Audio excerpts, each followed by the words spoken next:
Hello, Facebook family. 7 p.m., February 28th, the next to last day of February. This month is flying by. We got, 10 more months after this, and we're in the new year. Time is just going fast. Char's with me today. I would move the screen over and show you, but she is here. Hello, Char. I've been working, okay? Char's in her I've been working mode right now. So anyway, today we're talking about Eat the Frog Part 1. Eat That Frog Part 1. Very excited about today. Please, once you come on board, please put your name and your city just so I know you're out there, and like and share. But today's topic is Eat That Frog Part 1. This is episode 125, guys. Episode 125. Very happy about that. Very excited about today. It's 7:01. I'm trying to buy a little time before we get started.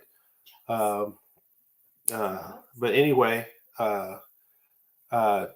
today, February 28th, I wanted to give a couple shout outs. First, I wanted to continue to let you guys know Karen is improving. We can continue to pray for Karen. How you doing, Mom and Dad? Continue to pray for Karen. We appreciate it. She is improving, so we can just continue to pray for her. That would be great. I also wanted to give a shout out to Caitlin Clark. Those of you that follow sports, Caitlin Clark is a college basketball athlete, and she's about to break the all scoring record by Pistol Pete Maravich.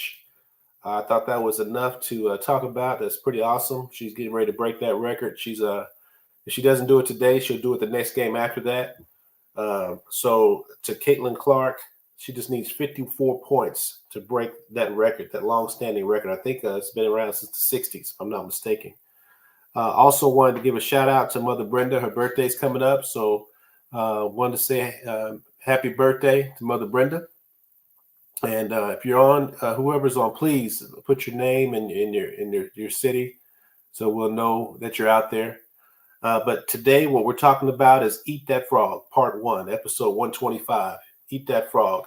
We're going to do a couple slides today, but we're not going to slide you to death. It's only about 6 slides, and they're not too cumbersome where you have to read a whole bunch. But I thought it'd be more effective if we put some slides up today. Wanted to kind of go back to our housekeeping and talk about what Elevate is. Elevate is hey, Aunt Stephanie, good to see you. Elevate is an acronym. Elevate stands for Expectations, Leadership, Ethics, Vision, Attitude, Temperaments, and Effectiveness. And basically, that's the namesake of the company. And it's also a training program in and of itself. So, each session is a letter, except for the second E and the letter V. That's actually one session together, Ethics and Vision. Because we believe that word ethics exists because somebody had a vision, because what's the point, right? Why do we need ethics if there's really no vision? So at the end of the day, the Elevate is 7 letters, but it breaks it down into 6 sessions. And we talk about basic leadership principles. And it's really for that person who's their first step into leadership. They've been doing a great job individually, giving 150%. It's been noticed by supervisors. They said, hey, so-and-so, Joanne or Joe, great job. And we're going to promote you. And here's a crew of 5 people for you. And the person's all excited. They're thinking about all the things they're going to do to change the world. But they've never been in leadership and they don't know anything about it except at leading themselves. So Elevate is for that person on that first step. And of course, these are like mini seminars we do on Wednesdays, little mini seminars we do. But check out the website, wemustelevate.com. You'll get more information. So Eat That Frog, page 125, episode 125, Eat That Frog. And I'm excited about this. We decided to do a part 1 and a part 2 just because we just don't want to overload you with information. Plus, it's a good break between the information we give today and the information tomorrow. But Eat That Frog is more about time management. And that's, hey, Aunt Linda, how you doing? Eat That Frog is more about time management. And like I said, we're going to share some quotes here. But and it's a couple in the very beginning. There's a couple questions I want to ask you all. So if you can stay close enough to your screen where you can answer some of the questions, it'd be great. But there's a quote, and I'm going to try to share it right here. Let me see if I can share screen here. There's a quote that says, if it's your job to eat a frog, it's best to do it first thing in the morning. And if it's your job to eat 2 frogs, it's best to eat the biggest one first. And that's what this is all about. So when we talk about Eat That Frog Part 1 and Part 2, we're actually talking about this quote by Mark Twain. And basically, it's about time management. So it's talking about if you have some big task, which is called a frog. Thank you, Dad. Wished Mother Brenda happy birthday. And we, I don't know if you heard it, Mother Brenda, but we wished you happy birthday. So I hope you heard it. Happy birthday. I know it's coming up. And it's good to see you. We opened up in greeting and asked for prayer for continued prayer for Karen.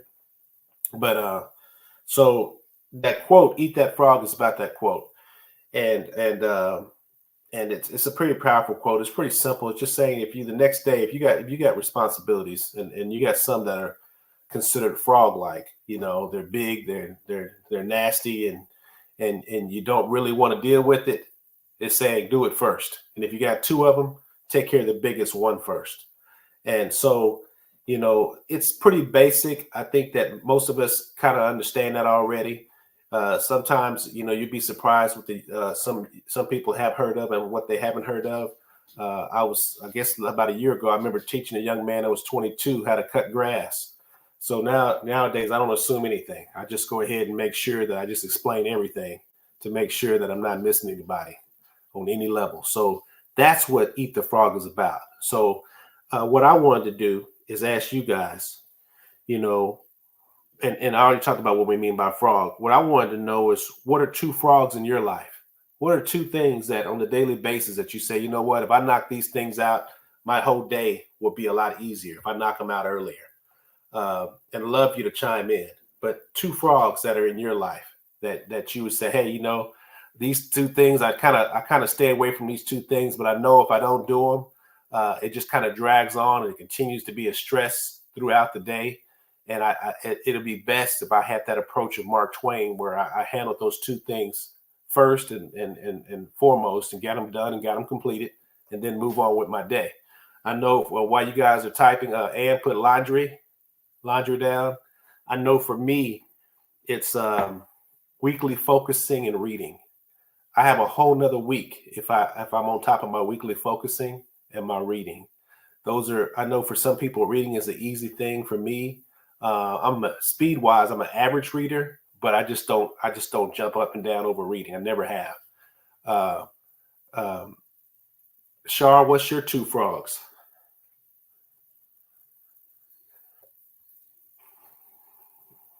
Ann's birthday is March 4th. I didn't see that. Happy birthday, Ann. We got to put that down. I got to put that in my phone. Ann's birthday is March 4th. So happy birthday to you, Ann. Well, y'all 2 peas in the pod for real. Not 2 frogs. I Stephanie put house cleaning and yard work. What are yours? I can't think right now. She said, "What is mine?" That tells you my wife was listening to me so well. You said I reading. I said mine was reading. I heard reading. Now she tries to clean it up. I know what reading and America. Now she tries to clean it up. Oh, you said now that she's starting to replay everything in her head. Let me say it again. So my 2 frogs, Jar, are weekly focusing and reading.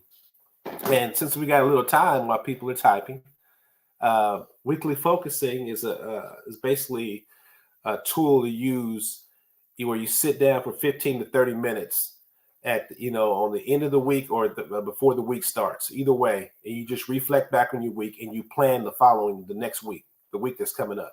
And you spend that 15 to 30 minutes, you got a pen and a paper, and you just start planning out your days. You'll say, okay, I'm going to hit this, you're going to hit that. And really it's to prevent from missing things, and also to make sure that you get into what I call zone 2 things. And I know Mother Brenda know what I'm talking about when I talk about zone 2, which comes from, the 7 habits of highly effective people. So those zone 2 things to make sure that you just not just being reactive, always reacting, always putting out fire. Boom, boom. You're just going from one fire to the other. And we know how stressful that can become. So weekly focusing is an exercise to sit down every week and do that. I found is when I do that, it's a whole nother Curtis. When I don't do that, oh, it's a whole nother Curtis in a negative way. Mother Brenda says yard work for me. Shar said cupcakes. You know, she didn't say cupcakes. I'm just bringing up something. Char's in that cycle where she's looking for some more help again, some stable, reliable help. And I think of Char like when I used to work in fast food, you never stop looking for help. I was there 18 years, and I can't think of a day we did not look for help. You know, even when we had, you know, a good 6 months, you know, we always knew that something was going to happen, and we we're going to need help. And if we didn't need help in leadership, we need help in the secondary leaders or the third group of leaders, or maybe it was the crew. But we always look for help because, you know, some of those places we had 50-something employees. So, you know, it was always a need. It was always, it never stopped. That was just the nature of it. So anyway, I keep a daily task list, keeps me focused. So weekly focusing for me and the reading. And then while we're on that, how would you rate yourself? So if you said, okay, if I had to give myself a percentage grade on how good I am at hitting those 2 hard tasks first on a really disciplined level every day, you know, you're that person that says, you know what? I got to do A and B because A and B are my 2 frogs. I knock these out religiously in every day in the beginning of my day because I realize those are the 2 biggest things I got going on. These are the 2 things I do, and I do it pretty consistently. If I had to give myself a grade, and I know this is going to sound terrible, I would give myself about a 40%. I know the principle, and it's hard to do. You know, it's hard to do. You got to just stay focused. You got to stay disciplined. I sit here and I let the day wash me away. I just get on the surfboard and just start surfing from problem to problem to problem. You know, so at the end of the day, Aunt Stephanie's 85%. That's easy to believe. Stephanie's pretty disciplined. Like I said, I'm about 40%. Sharon, what did you say about dealing with your frogs? I have frogs in different categories for home, work, Okay, business. so America, Char says she has frogs in different categories. If you can just put all your frogs in one category, we're just talking about 2 frogs. Can you give us a percentage of how consistent you are of completing your 2 frogs? Are you an 85% person? Okay, so she says she's a 50 person. I'm irritating my wife over here. She rolled her eyes at me on a website, on social media. Y'all couldn't see it. But anyway, Aunt Linda said 30%. So this principle, and I love these principles because I think a lot of us, if you guys are like me, you know, we know this stuff. We don't do it well. And a lot of times we're not passing it on. So like I don't know. I know for sure that I've never told Kai the importance of eating the frog and eating that frog first. You know, so it's just one of those things in your head that you know, but you don't. So like a frog for him would be cleaning his room and reading. You know, so have I taught him that? I haven't taught him that. I don't know if Shar has, but I don't think so. So at the end of the day, it's not only us knowing the thing, it's also passing it on to the next generation, right? So there's other principles in here that we wanted to go over, and these are some quotes about timing. And I just want y'all, it's about 7 of them. It's not a lot, but I want you guys to chime in on the ones that are your 2 favorite. And I'm going to read them, but give me a couple favorite. I don't care if it's 3. Just, you know, you don't have to write them down. Just, I got them numbered. So you just put in there 1, 2, 3, and so on. But here's a couple of quotes on time, and I thought they were pretty good. Let me switch screens real quick. So these are the quotes. You know, the 2 most powerful warriors are patience and time. I thought that was a powerful one. It really makes me think of because when I growing up, my weakness right now is patience. So, you know, I always think about how important it is to be patient. A lot of my worst decisions were made because I didn't want to wait. I didn't want to delay. I wanted it right now. And I got it right then. I got what I wanted right then, kind of. So at the end of the day, that kind of part was the problem. That thing circled back and hit me upside the head because I rushed things. So I love that quote. Number two, regret for wasted time is more wasted time. This one, here I am at 52. This one hits home for me right now just because I'm a person that sit back and I'll reflect. And sometimes I'll reflect not just for learning, but reflect for negative reasons. And that's not good. So regret for wasted time is more wasted time. So I love that quote. That quote was deliverance for me because there's no need to regret that I didn't learn something for so many decades because sitting around thinking about why I didn't learn it. Or number two, me too. Thank you, Mother Brenda, is wasting more time. Number three, the trouble is you think you have time. That's another one for me that is huge because sometimes you can get cocky and you can think you can do this, this, and this. And you set these little markers where you're going to do this, this, and this, and it doesn't happen. And you think you got more time. Meanwhile, parts of you start breaking down, you start having health issues, and then you start saying, you know what, I better get on this, this, and this.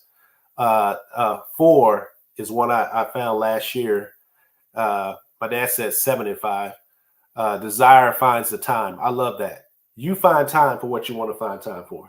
You know, you really do. You find time for what you want to find time for. 5, the old one but good one. Time is money. I love number 6. It's a little long, but I love it. Time is the coin of your life, and only you can determine how it will be spent. Be careful lest you let other people spend it for you.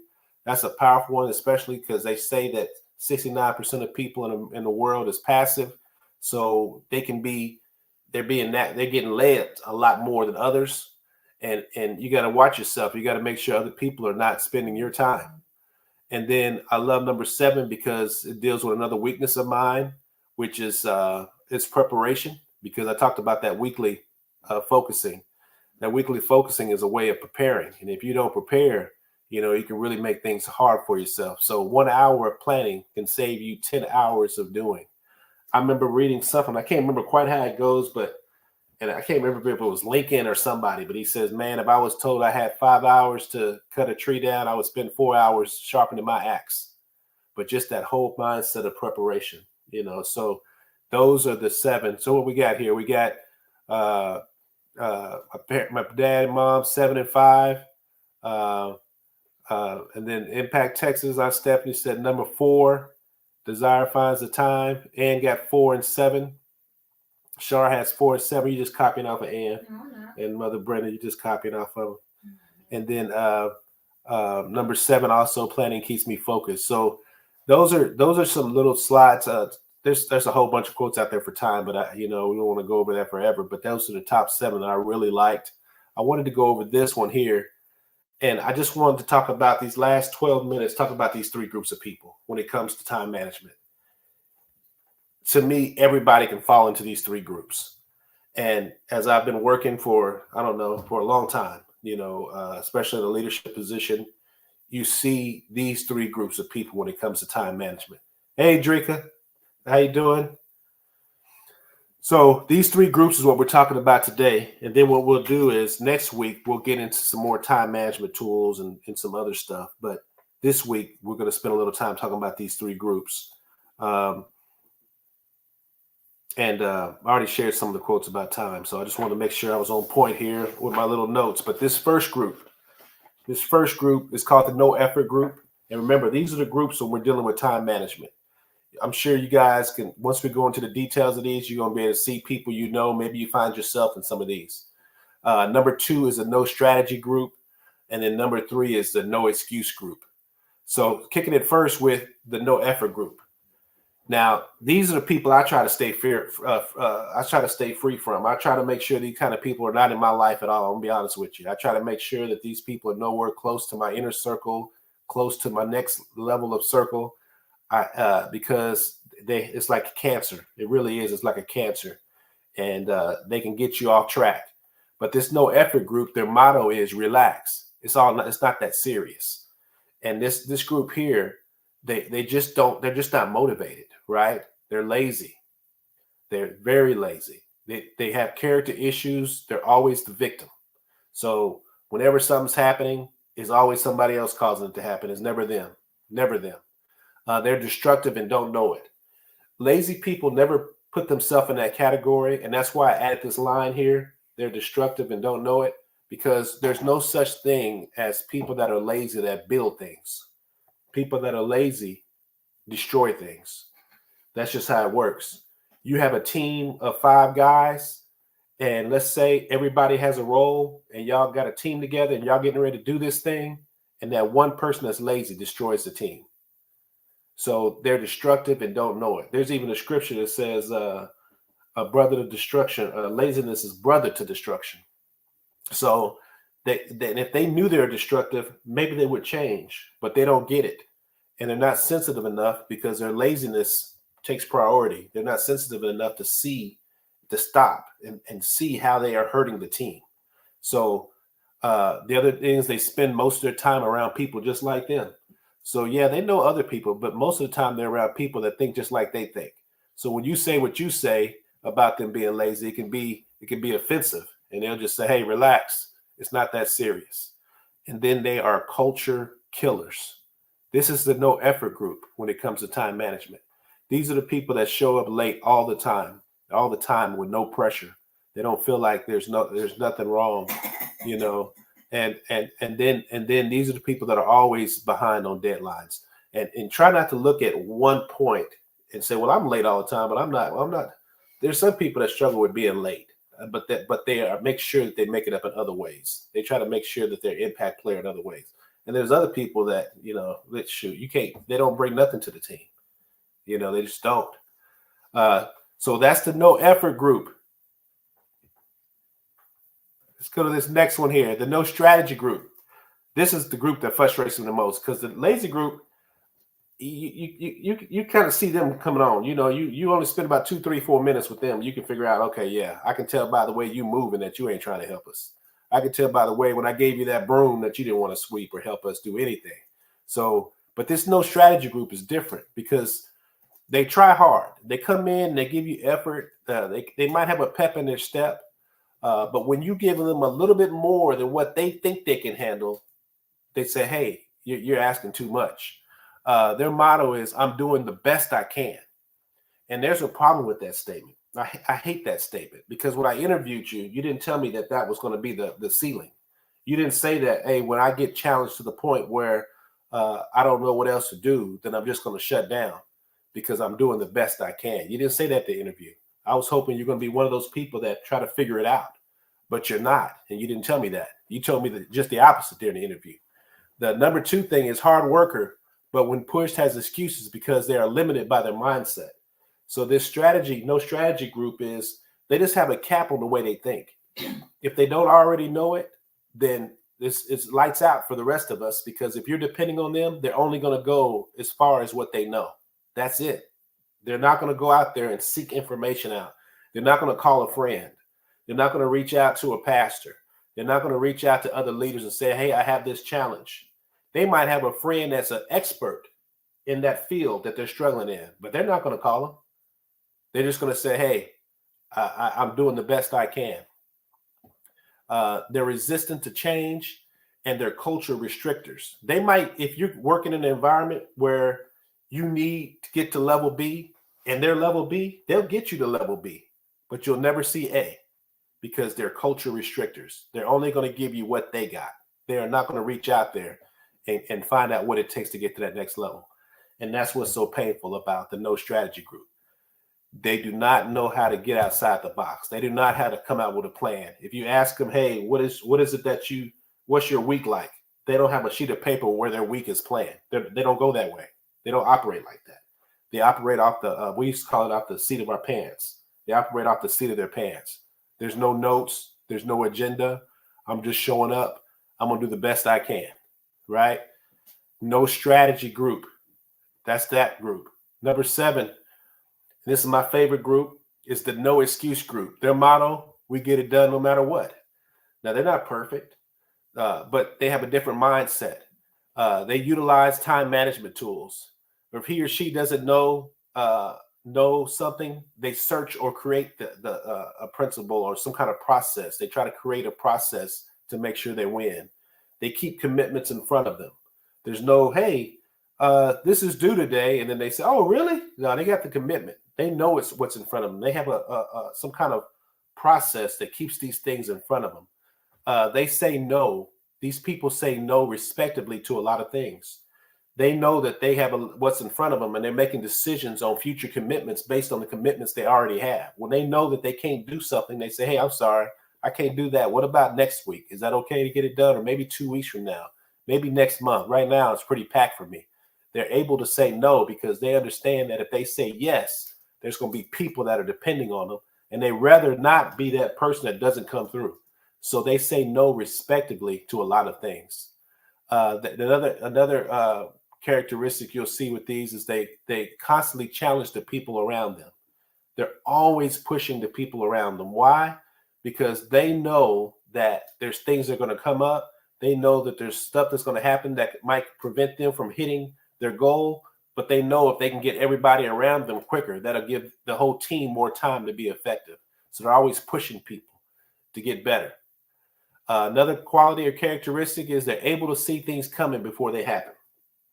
They know that, hey, most of the time when we have a project, something comes on that 24th hour, something comes up that can hinder us. So let's get done on that 18th hour.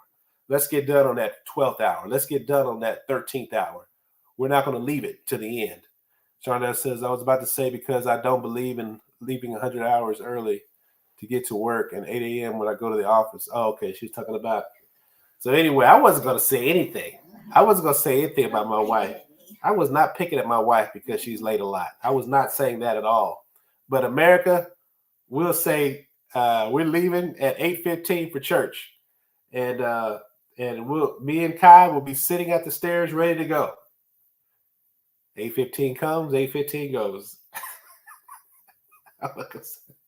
Anyway, she's just looking at me. I'm going to stop. Sounds like project management or a business owner to me. So anyway, zone 2 is a real place, not an idea. And I'm going to go back to zone 2, but I want to get the screen bigger for this. Zone 2 is a real place, not an idea. And these people are culture builders. Remember, you had culture killers, right? You had culture killers. Then you had culture restrictors. And then you had culture builders. And that zone 2 is a real place. It's going back to that Stephen Covey book, which is Ann said, you're treading on thin ice, Curtis. Yep, sure is. She said, yep. She said, yep, he is. She'll do something to me. Just know that if you hear about her story in Rosenberg, Texas, you know it was her. I'm on national, what is this called? It ain't national TV. What is this? Worldwide internet. So, you know, she does have violent tendencies. So I'm just letting everybody in America know that.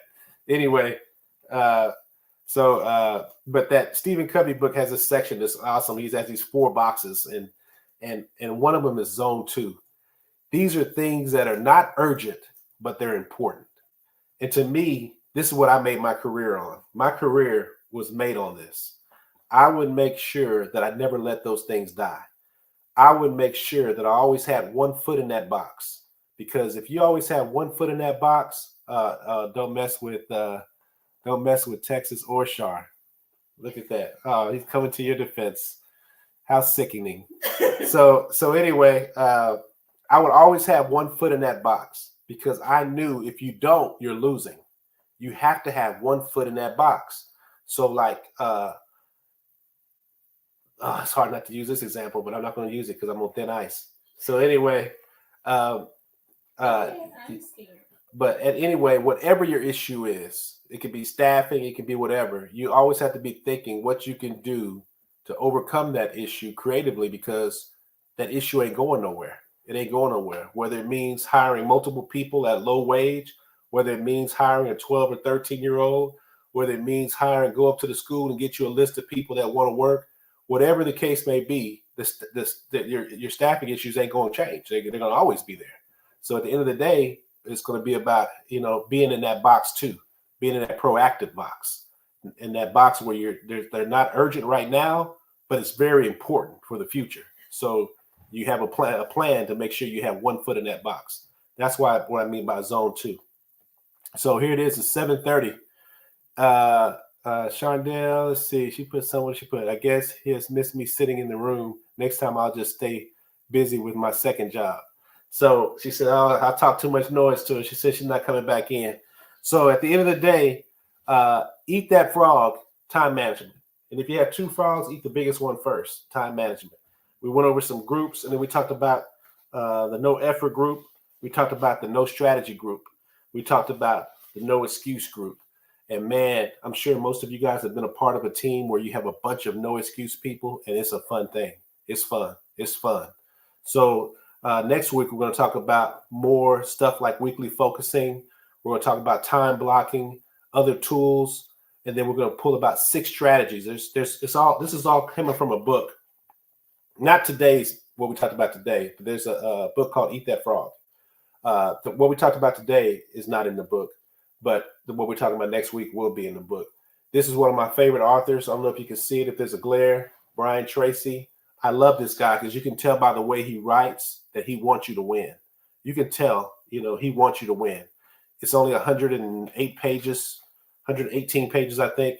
But it's a bunch of time management strategies that you can use. And to be truthful, if you just grab 2 of these things and run with them and make it yours, it'll make a hell of a difference in how you produce in life. So it's 7:31. My dad said excellent points. Very good session. Those are my key comments to say it's time for you to get off. And remember our little slogan, be intentional, focus on growth, and elevate now. Thank you, guys. Tell Karen we miss her. I'll talk to you guys later. Have a good one. What we say? Share and post, or share and like and share. Like and share. Thank you.